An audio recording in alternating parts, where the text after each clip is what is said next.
welcome, ladies. Thank you all so much for being here for this super important topic around motherhood and female athletes and all of the stress and beauty in between. So my name is Capri Richardson. I'm a sports therapist located here in Austin, Texas area, um, where I have also began my journey not just as a former collegiate and pro athlete, but also now mom who also is here to support other moms. And as we go into May, where obviously Mother's Day is coming up, I want to give all of these beautiful women their flowers and give us some moments in how they show up fully and authentically in their motherhood and athletic stories. So, if everyone could give a quick intro, um, we would love to hear from you. Start with Kendra. Thank you. Happy to be here. My name is Kendra Coleman. I am a retired track and field athlete. I was pro for about 8 years. I went to the University of Texas at Austin, Hookham. And there I was an 8-time All-American, 4-time Big 12 champion. And then as a pro, I went to the Olympic trials 3 times and made the Team USA twice for the World Championships. So happy to be here. And how I show up is now that I'm retired, I work for a nonprofit, Athletes for Hope. And I also work as a coach. So just knowing that transition and then having my baby, she's 5 months old. Her name is Camille. And yeah, it's been really hard. I'm not going to lie. I think showing up for us is just getting up every day and expecting the unexpected, but also just knowing that whatever happens, that her mommy is doing what's best for her and putting her first. And I think still having dreams and having goals is really important to show my daughter a role model and someone to look up to. Okay, whoever would like to go next. I can go. I'm Julianne Fawcett. I play for Love Austin. It's League One volleyball here in Austin, Texas. I've been a professional volleyball player for quite some time. I went to the University of Texas as well, Hookham. And there was a 3-time All-American, Big 12 Player of the Year, and then went on to play professional volleyball overseas. At the time, there was no American volleyball professional league here. And so I had to take my talents overseas if I wanted to continue to try to make a run for the USA team. I was on the national team for 4 years and competed there. And took a step back to have a child, my first child. His name is Trey. He's 6 years old now. I took him overseas after I birthed him about 6 months postpartum and played in Italy. And it was very, very difficult, very, very difficult. So I decided that wasn't for me. Not having a lot of support overseas with me was really, really hard. So again, stepped away from the game.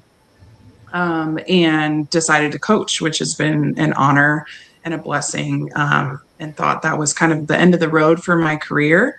But then League One volleyball came to the States, and lo and behold, they had an Austin team, which is where I'm based, and asked me if I wanted to come out of retirement. I had just birthed twins, so I have 3 children, and I also had just recently became a single mother. And so it was definitely a leap of faith and something that I was like, this is absolutely crazy. Firstly, to not have played professional volleyball for 3 years and also having birthed twins. And then secondly, being a single mother and not knowing how I would be able to balance the two. So decided to take that leap and have been playing the last 2 seasons here in Austin. And it's been quite the journey, quite the adventure. I just try to show up every single day for myself, firstly, which I think is a hard concept for mothers, to have, as much as a full cup as I can pour from for my kids. So. Wow, that's quite the story. All right, I guess I'll go next. I'm Kelly Curtis, originally from Princeton, New Jersey, living overseas in Italy. I'm in the U.S. Air Force. I'm a Team USA skeleton slider, so in the Winter Olympics, head first down a mile of ice. Really intense sport, bit of a daredevil. Let's see. I've been sliding for about 12 years now, and 3 years ago, almost 3 years ago, I gave birth to my daughter Maeve. She's 2.5 now. So yeah, my husband and I decided to try to start a family and still go after another Olympics. I competed in the Beijing 2022 games. Sort of a surprise, really good rookie season on World Cup. And then we took a year to decide if we're going to start a family. It happened, got pregnant, and then, came back and everything was the same, but so different. Working through postpartum. And then the goal was always the 2026 Milan Cortina Olympics. I'm stationed about 90 minutes from the Cortina site. So everything was working towards that, and eventually made it. Competed a couple months ago in the Cortina Olympics, and now visiting family. So I apologize if my nieces or daughter will be running around or running through, but I think this is a welcome space for that. So you guys know the deal with that. Excited to talk about what it's like being a mom, trying to come back and compete at the very highest level, and the different challenges that I didn't expect. Wow. Thank you for sharing, and thank you for your service. Oh, thank you for your support. Okay, well, thank you all for your introductions. I cannot wait to get into this much needed conversation. So Kendra, let's start with you. So you now work aside athlete moms every day for Athletes for Hope. How did your own experience as an athlete before and after retirement shape the way you show up for the women you serve? Absolutely. I had no idea. Like, I think all of us can say, everyone says, oh, it's hard and, all of this, but you really don't understand how hard it is to have a child and just do the everyday things until you're in it. And I think that I was always really supportive of the moms around me, at Athletes for Hope. But once I had my own child and being able to work with other athletes and other moms, it was like a connection that was just like unseen and unheard of. Like, there was no way I could ever connect with them until I actually went through it myself. So now we have a group chat. We have moms, a group chat for Athletes at Home, and we are supportive, whether that's sharing our registry, whether that's just saying, hey, is this working out for you? Or I'm like starting solids with baby. And so just asking all the new questions and just having a support system is so important, especially at work, because a lot of people don't understand that or don't have that. When you transition to work, you don't have those colleagues that you're going to be able to be like, hey, can I ask you a question about how this poop looks? Like, this doesn't happen. And so to have that freedom and that transparency at Athletes for Hope and to have that group of moms is so special to me. And I don't take that for granted. So it's very special to have that. Yes, that sounds very supportive, which we all know is huge as we go through this process. Like, we're not meant to raise these beautiful babies on an island and by ourselves. So the fact that you mentioned the support, which is a protective factor against things like postpartum depression and things like that, is amazing. So I'm glad that you are part of that community. So Julianne, my question for you, you mentioned being a pro athlete, right? Being called out of retirement, which is crazy, but huge. And now, raising these 3 beautiful babies. What are some things that you look back now that you're like, I didn't know if I could do this, and now I'm doing it because of these babies?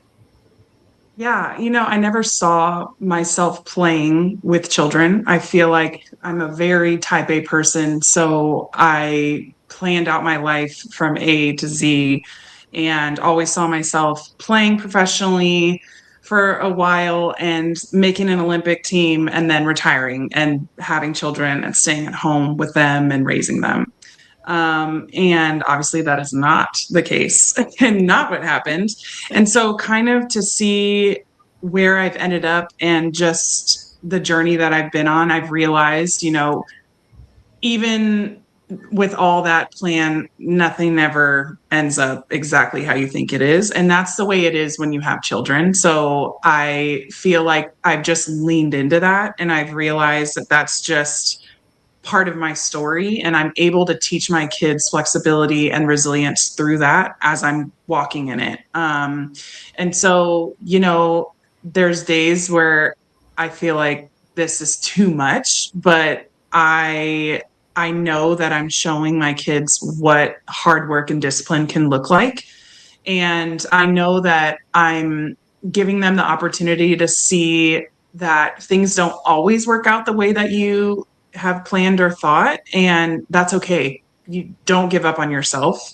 Dreams can still be there. You can take different turns, but at the end of the day, I want my kids to see that they can do and be what they want to be. But it doesn't come without the challenges. And I think that's kind of what I'm living and what I'm walking through, and they get to be a part of it, and I get to take them along with me. So I'm super thankful that with Love, this league that I'm playing for, they've been so amazing with this portion of my life, which is obviously a huge portion of being a mother. And so that just wasn't ever available. And what I also feel like I'm doing is opening a path for other athletes, for other volleyball players for sure, but even athletes in general across the board, of what this can look like and what is actually possible. I know in my sport, being a mother, becoming a mother as an athlete was like maybe it's over for her, or the comeback is, oh, well, she's a mom now.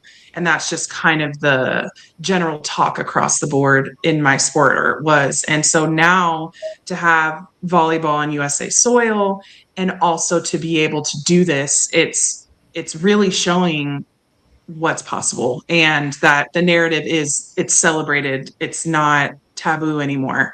And so I feel like Love has done a really great job of uplifting me, allowing my kids to be a part of it along the way, while obviously still being professional and taking care of what I need to take care of on the athlete side. And so I've had younger teammates say to me, you've inspired me to be able to do this. I've always wanted to have my own family. They maybe have a partner or husband, and they're looking towards that, but they never saw it being possible or how it could work. And so I feel very proud of that part of this journey. And obviously I'm doing this because I love it, and I still get to be a part of this amazing game. But also, on the other hand, it motivates me to see and hear from other players that they think it's possible now. Beautiful. What they call, mothers. We are the make a way out of no way people in the world. Yes. Right. And so I love the fact that you mentioned even your younger teammates, and probably even fans that see your story and your journey, that are just like, man, she can do it, then maybe I have a chance to do it too. So that's beautiful. Yeah.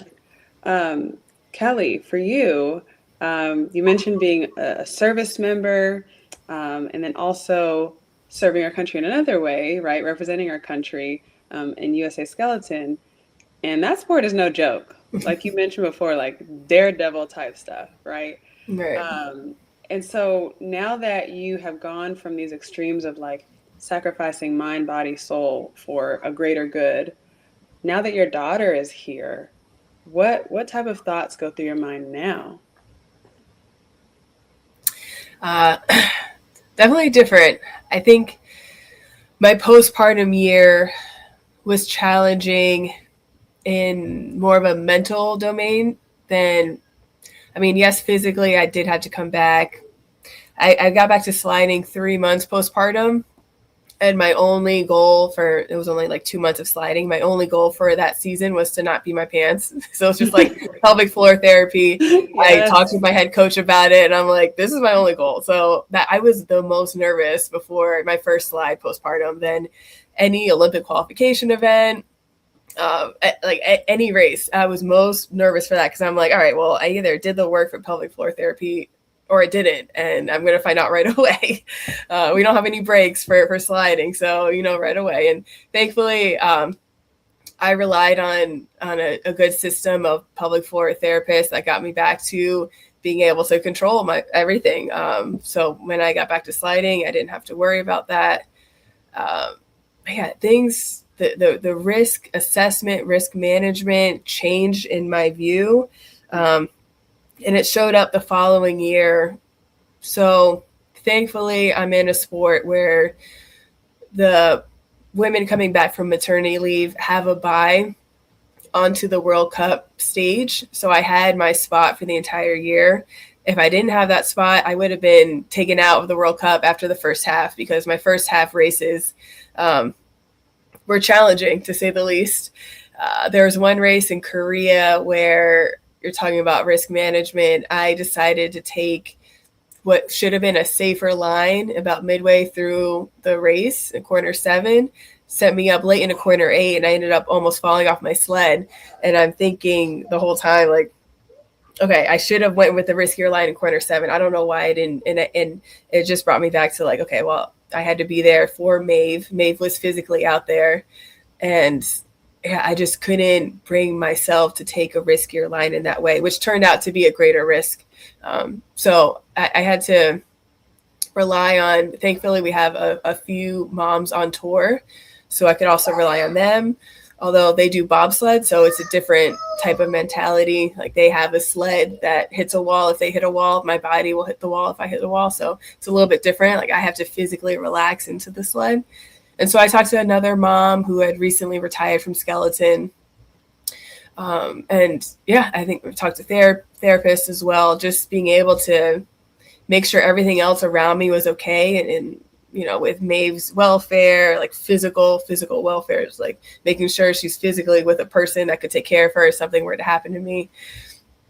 Yeah, it's just a lot of different little things that I didn't anticipate for me to be okay with standing at the top of the mountain again and throwing myself head first down a mile of ice. Because before Maeve, if it was just me, I'm like, okay, yeah, I can get hurt. That's fine.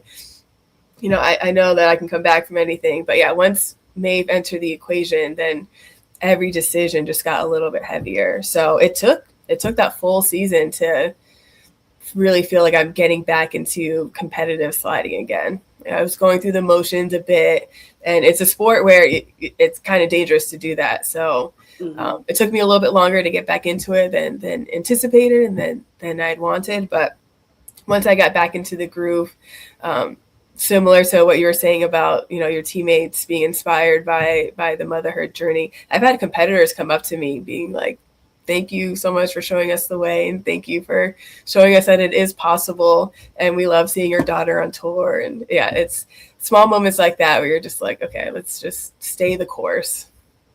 Absolutely. Wow. I mean, like you said, there are so many risks involved with what all of us do, right? And we have to outweigh those risks of like, okay, is this going to, you know, cause harm in the long run for not just me, but my child as well? And Kendra and Julianne, for you guys, has there been any thoughts like that go through your mind of like, okay, what things do I need to maybe compromise on a little bit for the long run for both of our betterment, for your family and for yours? Kendra, we can start with you. Sure, yeah. As I mentioned, I also coach, and so that's been hard. And I don't coach right now anymore, but previously I was coaching. The season's over, and I'm not going to return next year. It was hard, but it's the best decision for baby and I. But I think like going into being pregnant actually was really scary because I was still coaching. Like at 8 months, I was coaching. And so standing on my feet and yelling, and as you know, I mean, track is like, it's a big space. So I'm walking, I'm putting in miles, like back and forth, timing athletes. And it's about 2 to 3 hours on your feet. And when you're carrying, as you guys know, you can get really tired and fatigued, and it's just a lot. And so there was a week where I was like, I don't think I can go to practice. Like, I'm struggling at home cooking for 30 minutes, let alone like being able to yell and scream and coach for 3 hours. I don't think I can do it. And actually, my daughter came a month early, and it was that week that I texted my head coach, and I'm like, hey, I don't think I can make it to practice. And my husband was like begging me not to go. And imagine had I been like on the other side of town with my athletes at a terrible time, in a terrible place, and without my husband to give birth, I would have totally freaked out. So just like learning to listen to my body and learning that, you know, at times where you're you know the right answer, like your gut, you know the right answer. And I was really pushing it just to be there for the athlete. So learning that balance has been really hard for me, even now postpartum. Learning to say no, like I have to decide whether I'm going to track meets that are 4 days, and I'm like, I can't be away that long. Like, I'm sorry, I want to be there for you, but you can FaceTime me and let's go over your race plan over FaceTime. There's just figuring out ways to, you know, navigate coaching with a 5-month-old has been really hard. And so being able to say, like, maybe this is not the best time for me to coach right now has been tough. But again, it's all risk management. It's knowing when to say yes and when to say no. Love it. Yeah. Julian, how about you?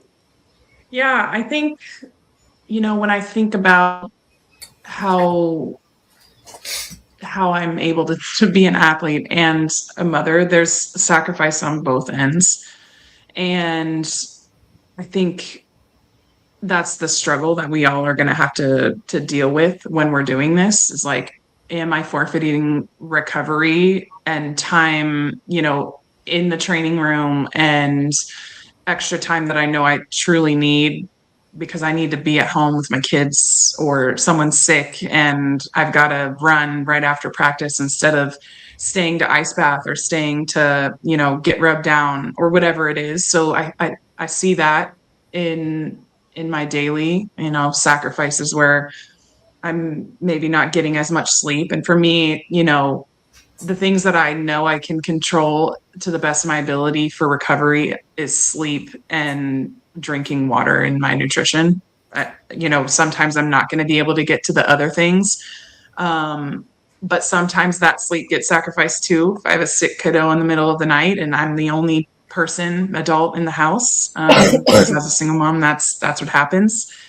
You know, I have to go and I have to tell my coach, hey, this is what happened. So I think upfronting things with communication, that's been something that I've had to learn, instead of, you know, head down. I've always been that athlete of like, I can push through, I got this, just being honest and talking to the coaches, talking to my trainers, also asking for help from people in my circle who really want to help is a major one. I'm really bad at that and have had to truly let go of whatever it is, the ego or whatever, to ask for help, because I just want to be able to do it. And then on the other side of that, there's sacrificing time with my team. You know, hey, we're going to a team dinner tonight. Mm-hmm. I'm like, cool.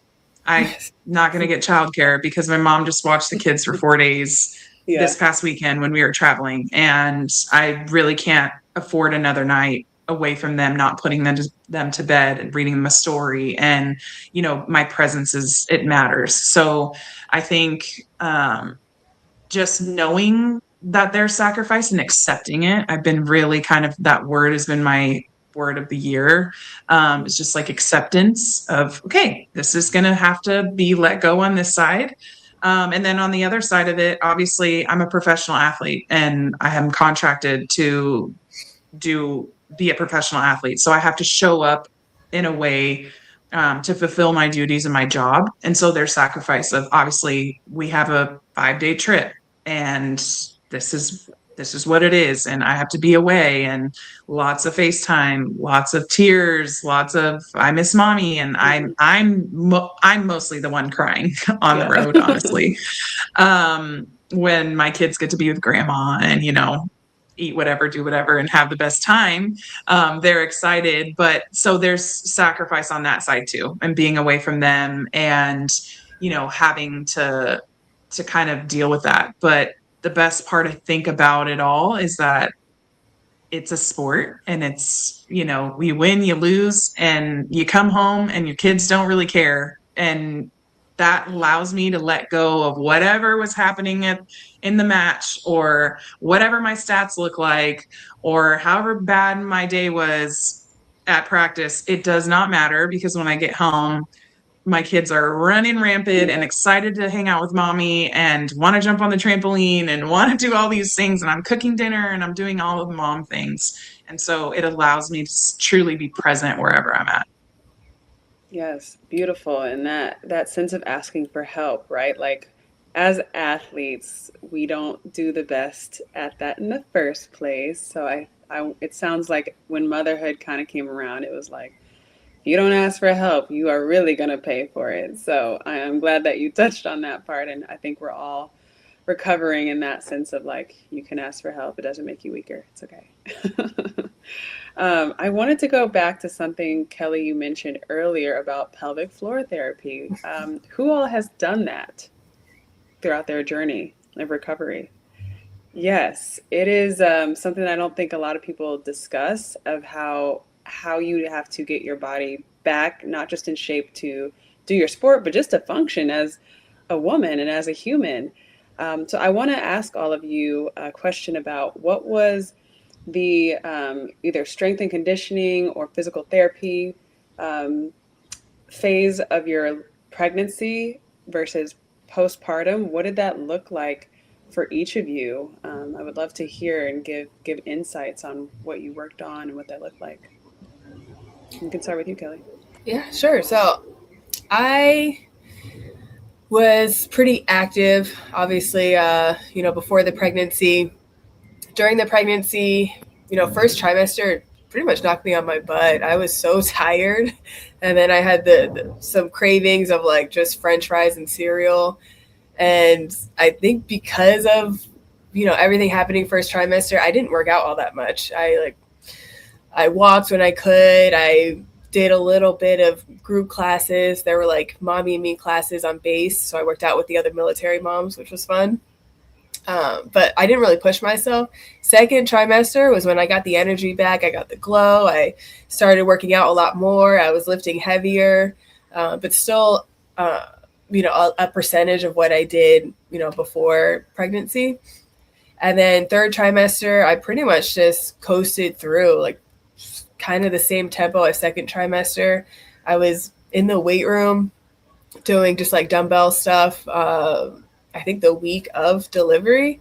And then I had I had a really nice Italian meal the night before I got into labor, and then she was born on November 1st, which is an Italian holiday. So we got to the hospital and all the like hallways were the lights were out, and I enjoyed giving birth out there. I don't have any other experience, but it was almost like a holistic, almost like a home birth or a birthing center experience where I was able to give birth in a tub. I got there too late for any epidural, so it reset my pain tolerance for sure. Yes. But they turned out the lights in the room and they allowed me to do what I had to do, and I thought I had a really positive experience, so much so that it made me nervous to like try to have another baby because I'm like, that it seemed like everything went right, so I don't want to jinx it. Yeah, really positive experience. And I think I was so worked up over the things that could go wrong throughout the pregnancy, or especially with the delivery, that, once Maeve was here, I was like, okay, what now? I didn't put too much thought into the postpartum healing aspects, which, looking back on it now, I definitely should have prepared more for it. But I had my family to be out there to support me. My parents were out there. My husband was out there. His parents eventually came out. And that actually got a little overwhelming because there was like too many people in the house. Everyone wanted to do something different. They all got sick at one point, and I was like, this is crazy. This is like really stressful. But, everything straightened out eventually. And I was so grateful to have that nesting period with Maeve of not really doing too much.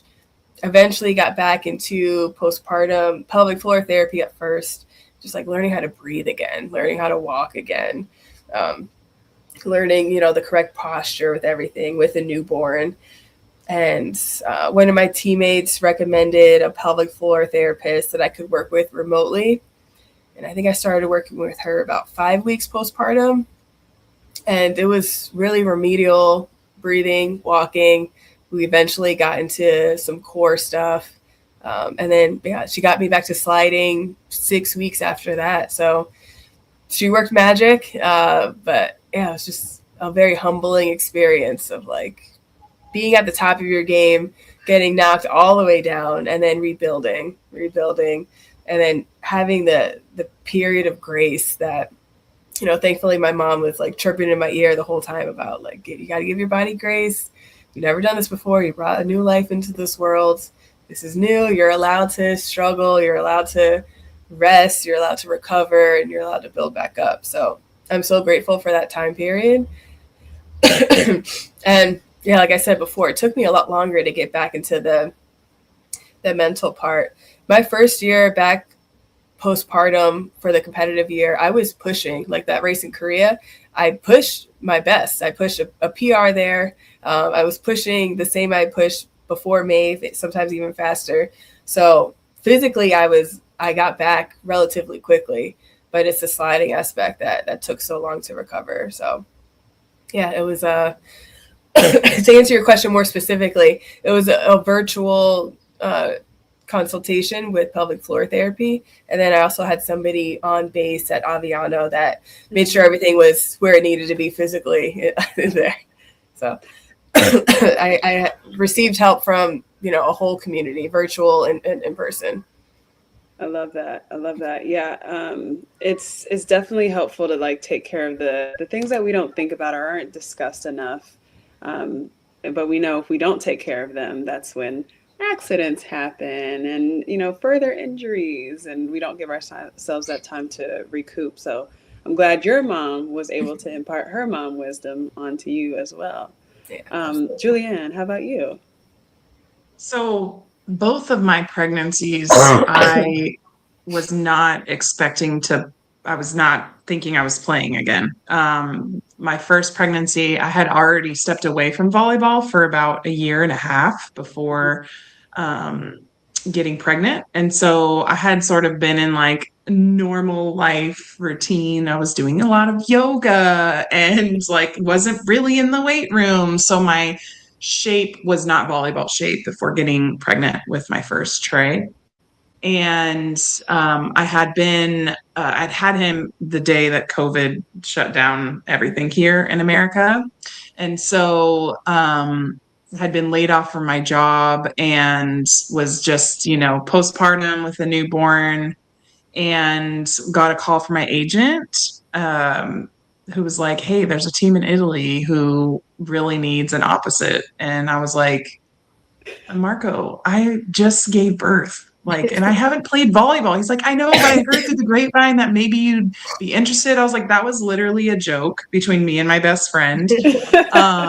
She was going to play in Italy and needed a second opposite on her team. She's like, you'd be perfect. We could live together. And I was like, oh yeah, how fun. Like, let's think about it. No, but apparently it got back to my agent. So got a call and I sort of sat on it for a second and was like, wait, this could kind of be cool. It's COVID. Like, I love Italy. I love playing there. I guess I would give it a try. And I was about 3 months postpartum. So I had about 3 months to get back into shape. And again, was not in any type of playing shape prior to pregnancy and didn't lift pretty much at all. Just was very like yoga and breathing based and felt really good. But you know, the difference between just doing, you know, your regular yoga classes and training for playing again. And so I had to make a shift quickly and rushed. And I didn't do very much pelvic repair, core repair. I just sort of got right back into, you know, jumping, moving, and it was tragic. Honestly, it was not, I do not recommend doing it this way. Got to Italy and had a pretty tough experience the first couple of months, just getting back into it. The team and the league there, just it's not really normal to have moms. And I was also a new mom breastfeeding while I'm on the road. Teammates are like, what is going on? Like, I'm like, where do I store my milk? They're like, we don't know. Just a whole bunch of, you know, weird stuff happening. Mentally, I would agree that like that part was probably worse than physical. Just because I'd never done this before. I didn't have any examples of how to do it. And I was just like doing it based off what I knew prior as a volleyball player. And you all know as well as I that after you give birth, you're just different. Different. I'm not the same player even now in probably the best shape of my life that I was, prior to giving birth to 3 children. So I just was like trying my hardest to get back to a place when really I needed to realize that I'm different and sort of lean into that. So needless to say, that was not the greatest postpartum experience. In terms of getting back into shape. Now, I retired again after this. I was like, I'm done. Y'all suck. I don't ever want to do this again.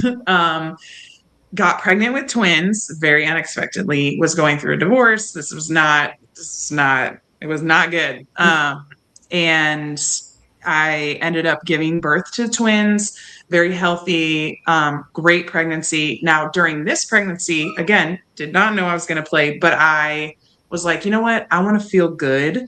I'm going to have 3 children. I need to be strong. I need to be ready. And so I lifted and I trained like I was training to play. Not for those reasons, but just because let's just do it. Let's get back to it. I want to feel great. I felt so good in my twin pregnancy, besides the morning sickness through trimester number 1, which was crazy, the worst, because it double the hormones and it was so bad. And I didn't have any of that with my first. But as soon as that went away, I was really active, super strong, and felt amazing all the way up till birth. And so I gave birth at 36 weeks.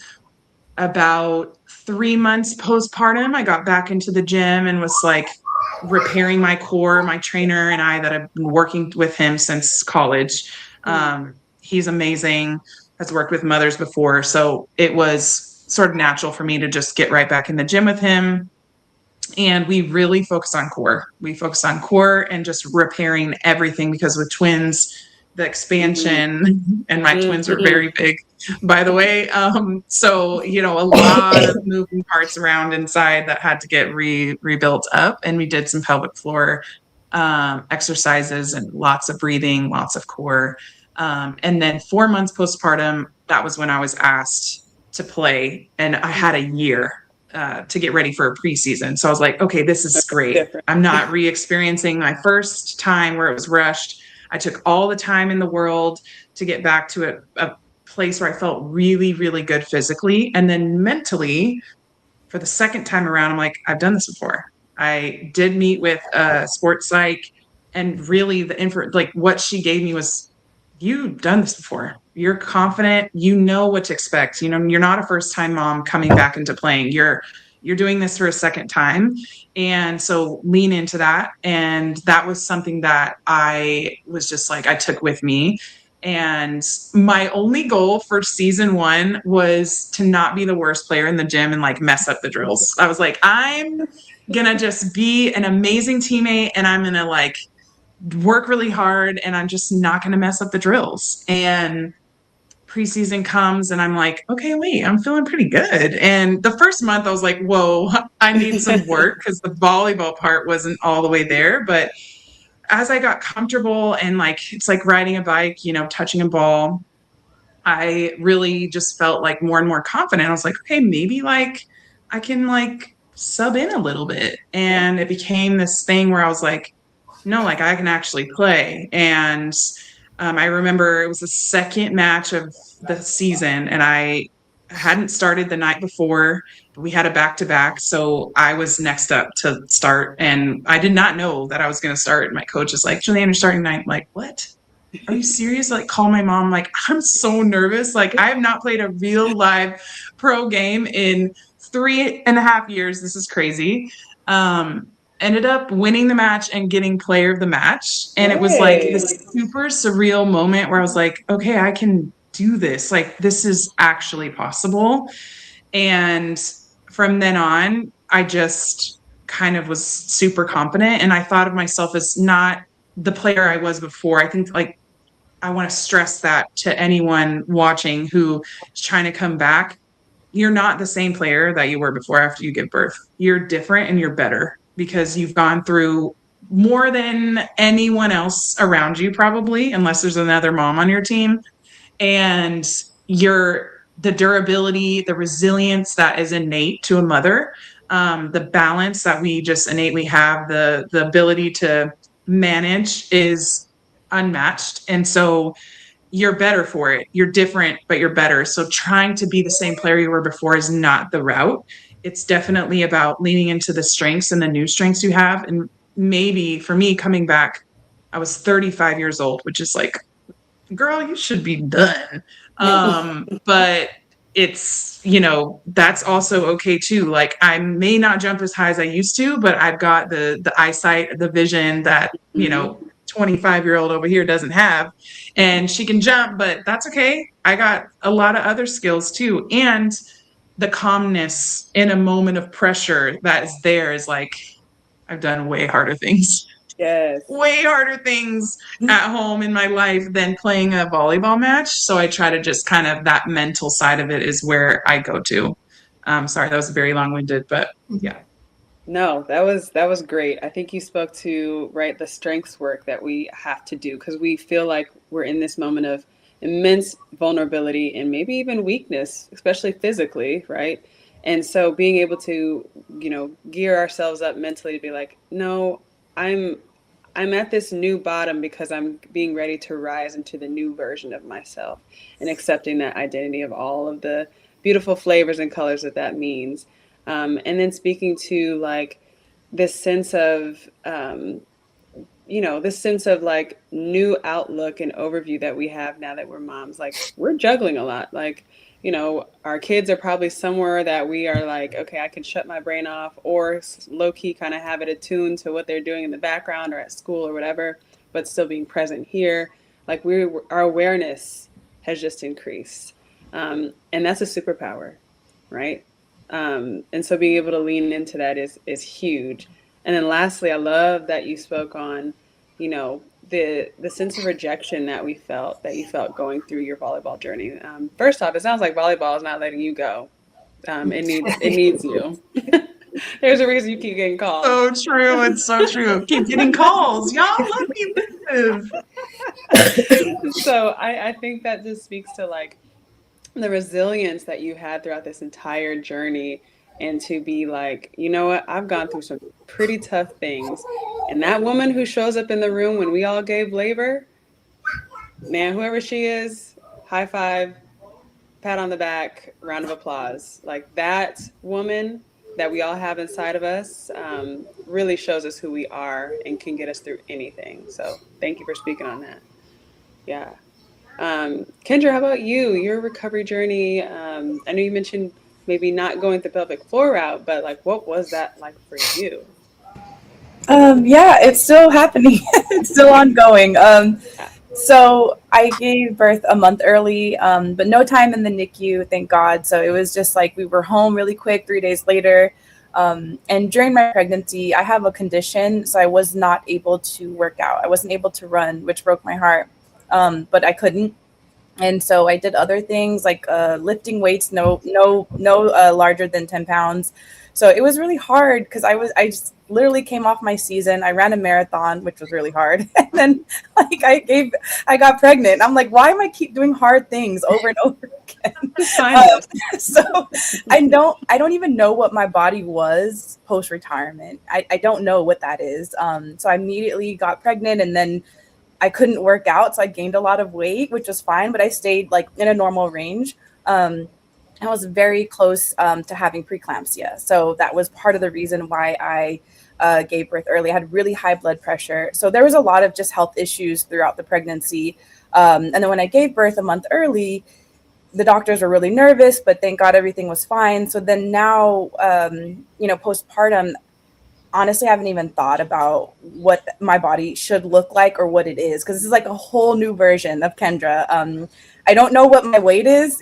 I don't know what I should look like. And I think self-consciously, I don't like how I look at pictures or anything right now, but I'm like, wait a minute, you retired. You don't know what you look like, like as a normal person. So that's been a struggle, like having that self-identity. And I've been able to work with a few people remotely, which has been great to just talk things through. But I think most importantly, just to note is that my daughter has a condition. So like the first few months of her life was really hard. just like going to doctors and like going to doctor visits and hospitals and getting her tested. So like I haven't even thought about myself, honestly, probably until last month. And that just alone, I'm sure mothers who have sick children are just like, it's really hard to navigate that and to even think about yourself. So she has like a cow protein allergy, so she can't drink certain formulas. But like, she's not going to tell us that, so we have to find that out through trial and error. So that's always fun, getting projectile vomited at 2 a.m. So that was a struggle. So just like trying to find time for myself, doing things like this, going for a run now that I'm able to run, and just really figuring out how to use my core again and to breathe and all of those things. And I've been doing remote work and finding YouTube videos and just really pulling on my training and also the training I give to my athletes. So it's a combination of all of those things of coming back to myself and finding out who the new Kendra is, because it's someone different and the body's going to look different either way. So I'm excited to meet her and see how she comes out of this postpartum journey. Oh, beautiful, Kendra. Yes. Our bodies are dynamic, right? We're not meant to look the same as we did when we were 12, 24, and so on. Like, that's ridiculous. And this snapback culture that we all know and hear about all the time of moms are subjugated to returning, right? Julianne, you talked about that return to normal or to how I used to look mentality is so detrimental for moms and very, very unfair. So, Kendra, I'm glad that you are taking the time to be like, this is okay, because guess what? It's normal. And secondly, we're all examples to our kids of what healthy body image looks like, healthy mentality looks like. So thank you for keeping that top of mind. And I think you're blossoming and beautiful. It's great to meet you in person even this past week. So I think you're great. Yeah. Maybe last question for everyone kind of as we go around. And this one is a sentimental one, but when your child is a little bit older to understand, because I know some of us have babies, when they look back on how you held yourself during this time, what is one thing that you would want them to remember so that they can take away as they grow? Oh, I guess I'll go first. I'm just going to say exactly what my mom's told me, that it's okay to have that grace period especially after giving birth. My daughter travels with me everywhere, and I think that the logistical nightmare of traveling with all of my skeleton equipment and all of her baby, now toddler equipment has been daunting. But I mean, having her on tour makes it so worth it. My husband and I are talking about maybe having her start preschool next year and having him stay in Italy. And the thought of it, I'm just like, my athlete brain is like, oh, that's great. I'll be able to focus on what I need to do. But my mom brain is like, I'm already heartbroken and it's like 4 months away. So I think just like that period of grace of becoming a mother, learning the new cycle, learning the new rhythm. Everybody's version of motherhood will look a little bit different. And I think, the athlete brain is like, you need to be the very best at all times. But the mom brain is like, just giving myself and my family a little bit more grace to see how we ebb and flow through this next chapter. Grace, powerful word. Julianne, you. Oh, that's so hard to narrow down, but I think I want my kids to remember from this, and I think they will, especially Trey, as he's 6 years old and like really into it now and watching and being a part of it, is to remember that both hard things and beautiful things can exist at the same time. And within that, knowing like my circumstance and being a single mother without the dad present and truly just taking on that burden and that role, is you don't have to shrink your dream because of the circumstance. And so they get to see that and they're witnessing it. And what I hope they take from it is not just mom's awesome and, playing volleyball and she gets to do this. And, that my oldest now is like, Mom, you're famous. All of his classmates and stuff watched my games, and the teacher wanted an autograph for her daughter. And so, he's hearing that chatter and like it's exciting for him. But I want the kids to be able to see that, like, okay, mom's doing something really hard, but it's also really beautiful. And even though she is raising us by herself, she doesn't have to stop doing what she loves doing. And I want them to realize that I'm doing this for them 100%. It's the way that I provide for them, and it's a great avenue to do that. But I'm doing it for me. And I want them to see that too, that as much as I love and sacrifice for my kids, I also deserve to do things that I love. And being a professional volleyball player right now is something that I absolutely love, and I get to do it. And so I'm chasing that and I'm doing it, and it comes with sacrifice, but they get to see what that looks like firsthand. And so when they're older and they're chasing a dream, they can remember in the tougher moments, like, this doesn't mean I quit. Or if there's a circumstance that's hindering them, it doesn't mean that I can't do what I love to do. So. Wow. Okay. So that hard and beautiful, right? There's nuance to life, and we can exist in the gray of things. And I love that you say this, because I think a lot of us moms need to hear it's okay to carve out a space for you too. It is okay. It is not selfish. You are not a bad mom for doing it, because if our cups aren't full, we are not going to pour into those babies. So thank you for touching on that. Yeah. Kendra. Oh yeah, it's tough. She's so little still, so I don't know.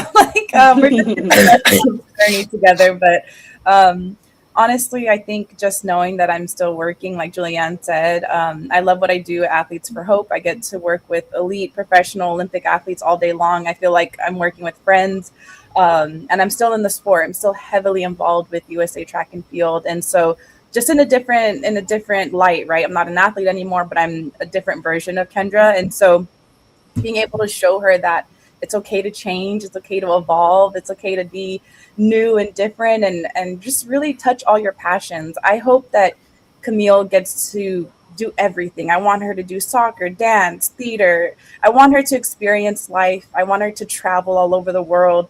I want her to just do everything in this short time we have on earth. So she's fulfilled. And by that, me doing what I want to do and working for Athletes for Hope and getting to see the world and travel, I hope she sees that mommy is doing it and so can I. And just being like a role model for her to live her dreams. And I know one day she's going to be like, did you used to run track? Are you good at track? And I'm like, oh, yeah. And when that day comes, I'll be able to brag to her and show her cool pictures and videos. But most importantly, I want her to see that mommy got a chance to live a dream and that she'll get the same opportunity. Her parents are going to let her do whatever wild dream she has. We're going to entertain it and support her and hopefully just be a role model for her. That's my biggest thing is seeing a Black woman do things that maybe not everyone gets to do. I hope that she sees that mommy got to do it and she wants to do the same thing. Yes, absolutely. You are a role model, Kendra, and you will continue to be in and out of sports. So she's lucky to have you as a mommy. All of your babies are lucky to have you as mommies. But wrapping up, I just want to thank you all. I'm so impressed by how you all show up for yourselves, your families, your babies, authentically, right? Like we talked about some of the things that aren't so glamorous when it comes to the lifestyles that you all live, but necessary in how you carry your legacies and you're working your way throughout your sports and out of sports. So I want to leave anyone listening to this with a message as we move into Mother's Day. If you heard anything that resonated with you, act on it, right? Say thank you to the moms in your lives. Ask them how they're doing, or maybe even, what can I help with? Because we may not always be apt to tell you or ask, but check in, right? Just because we can hold a lot because we're moms doesn't mean we should. And so that community that, all of you are a part of, pouring into them just as much as I hope they pour into you. But yeah, take a moment and take something that you learned today and use it, do it. But thank you all. Happy Mother's Day, as this, I think, is getting aired on Mother's Day. So appreciate you, ladies. Thank you so much for having me. Yes, thank you.